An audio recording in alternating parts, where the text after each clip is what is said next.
মুখ্যমন্ত্রী ইতিমধ্যেই বন্যা কবলিত এলাকাগুলোতে আছেন, ডিবিসি জল ছাড়ে বারবারই প্রশ্ন ওঠে না জানিয়ে রাজ্যকে।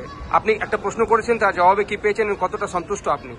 দেখুন, সারা দেশের যে বাংলা বিরোধী পরিবেশ কেন্দ্রীয় সরকার বিজেপি সরকার তৈরি করেছে, তার সঙ্গে সাযুজ্য রেখেই ডিবিসি গোটা বাংলাকে ডুবিয়ে দিচ্ছে। মাননীয় মুখ্যমন্ত্রী জননেত্রী মমতা বন্দ্যোপাধ্যায় নিজে সেই বন্যা কবলিত এলাকায় রয়েছেন, আজকেও রয়েছেন।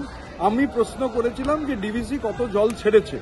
ডিবিসির জল ছাড়ার পরিমাণে উত্তরে ওরা জানিয়েছে যে 18ই জুন থেকে 15ই জুলাই, মানে এক মাসও নয়, তার মধ্যে ওরা জল ছেড়েছে 27,987 লক্ষ কিউবিক মিটার।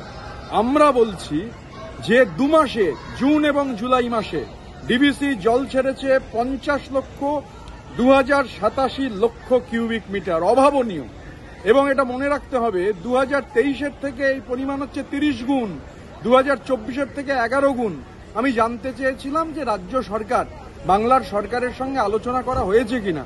তার হ্যাঁও নেই, নাও নেই। আলোচনা করেছেন, আলোচনা করলে হ্যাঁ বলুন, আলোচনা করলে না বলুন। উত্তরে রয়েছে একটা কমিটি রয়েছে। আরে কমিটি রয়েছে তো আমরাও জানি। কমিটি থাকলে কি হচ্ছে, আলোচনা হলো। তার মানে বাংলার সরকারকে অন্ধকারে রেখে, বাংলাকে না জানিয়ে এই যে বিপুল পরিমাণ জল, অভাবনীয়।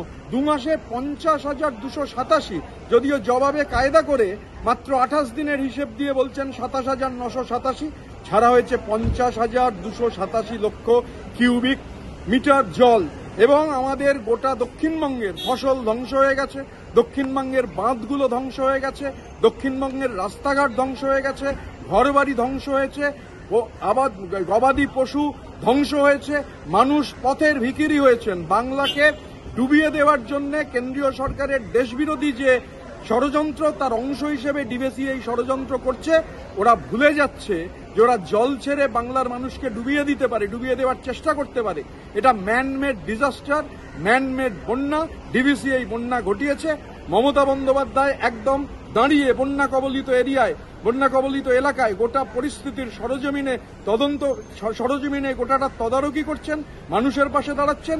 বিজেপি জল ছেড়েছে। বিজেপি জল যখন ছেড়েছে ডিবিসিকে দিয়ে, 26-এ বিধানসভার নির্বাচন, বাংলার মানুষের জলের তোরে রাজনৈতিকভাবে বিজেপির সলিল সমাধি অনিবার্য।